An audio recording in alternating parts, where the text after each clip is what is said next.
C'est parti dans cette première étape, nous allons donc mettre en place la base de notre API Express.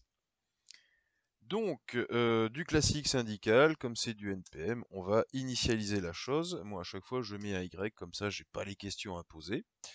Et on va se retrouver avec notre package.json, tout va bien. Et dessus, deux modules nécessaires installés pour commencer, donc évidemment Express et Corse pour tout ce qui est gestion des API extérieurs, notamment le Corse Polysi. Hop, npm install, je me trompe d'endroit. npm install. Hop, on va prendre Express et Corse. Ça s'installe rapidement. Du coup, on va pouvoir directement commencer à regarder un petit peu ce qui se passe. Donc par défaut, dans notre package.json, toujours pareil, on a un script par défaut, on ne s'en servira pas. Et nos deux dépendances, donc Corse et Express.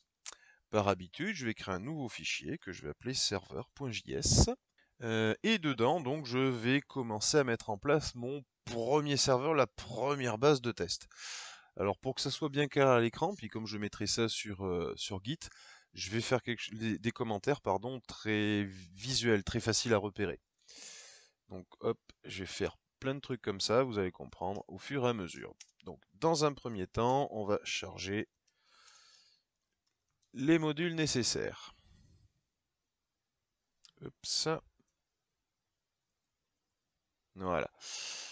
En module nécessaire, bah évidemment, pardon, on a besoin d'Express. Et ensuite, on a besoin de Corse. Impeccable. Maintenant, donc, on va initialiser, entre guillemets, hein, là c'est limite un abus de langage. Hop, initialisation de l'API, tout du moins du serveur. Hop. Alors, évidemment, il nous faut il nous faut donc appeler Express.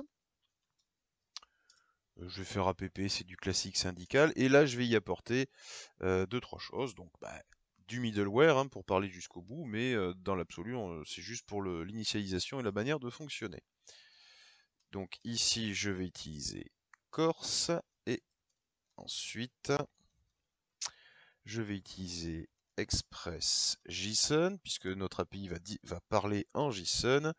Et pour un confort au niveau des URL, puisque c'est une API REST, donc ce sont des ressources, des endpoints multiples, hop, je vais activer l'encodage.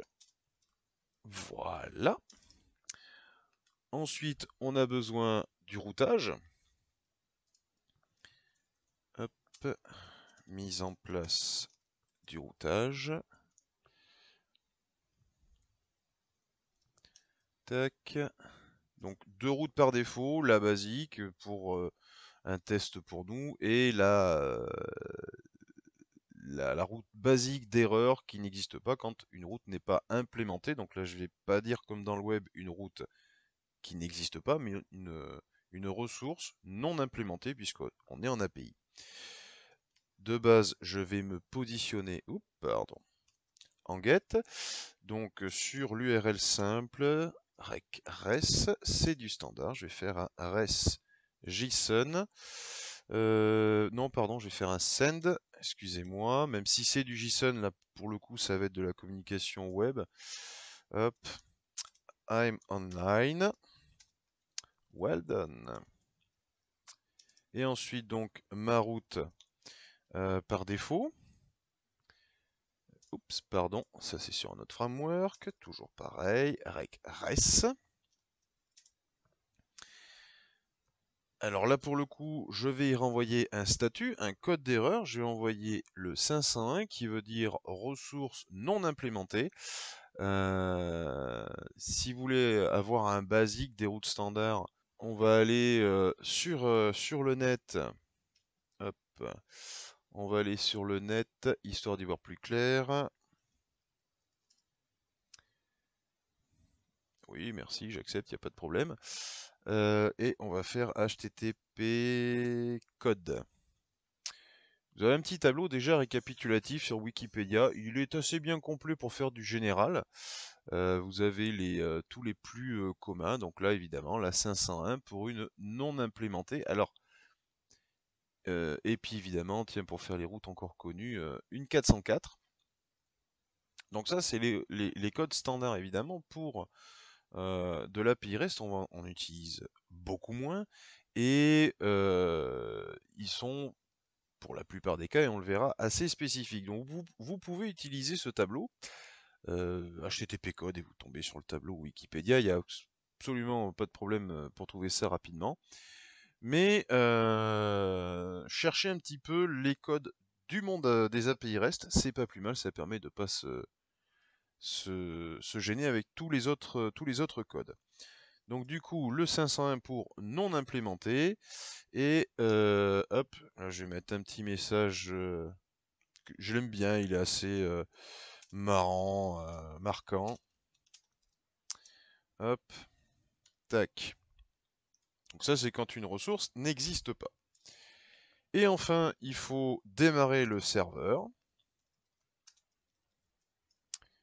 Hop, toujours pareil, je fais des commentaires qui tapent bien à l'œil, comme ça c'est facile à repérer. Donc app, les fun. Alors celui-là, il va prendre deux paramètres. Le numéro du port sur lequel le serveur va écouter. Et enfin, hop, une callback dans laquelle on peut mettre tout ce qu'on veut, mais basiquement, j'y colle un console log. Hop, server running on port. Donc 89. Amuse-toi mon grand. Hop là. Tac. Voilà, ça c'est le simple fichier de démarrage de notre serveur. Et ça n'ira pas plus loin. Pour commencer, pour voir si c'est fonctionnel, il suffit de se le lancer. Alors on est dans un monde Node, donc on va utiliser npm pour lancer, mais ça on le verra après. Dans un monde Node, on va simplement faire node et le nom du fichier qu'on veut lancer. Node serveur.js. Ah, j'ai une petite erreur. Express n'est pas défini. Why? Où est-ce que tu es? Ligne 11. Qu'est-ce que... Ah oui. Express. Non, d'accord. Express. Voilà. Hop. Du coup, je relance. Et voilà. Mon serveur a démarré. Il écoute sur le port 89. J'ai plus qu'à m'amuser pour le tester. Un localhost 89. Sur cet opéra, le GFX, il me semble, de nom. Le fond est noir, j'ai une écriture noire, mais on voit bien ici. Hop, je zoome. On a bien un I'm on land well done. Et si je teste avec une URL complètement bidon, hop, on a le qu'est-ce que tu fous, bon sang de bois. Voilà, donc là on a notre serveur qui est fonctionnel. Il écoute bien sur le port qu'on a décidé. Et à partir de là, on va commencer à avancer de plus en plus.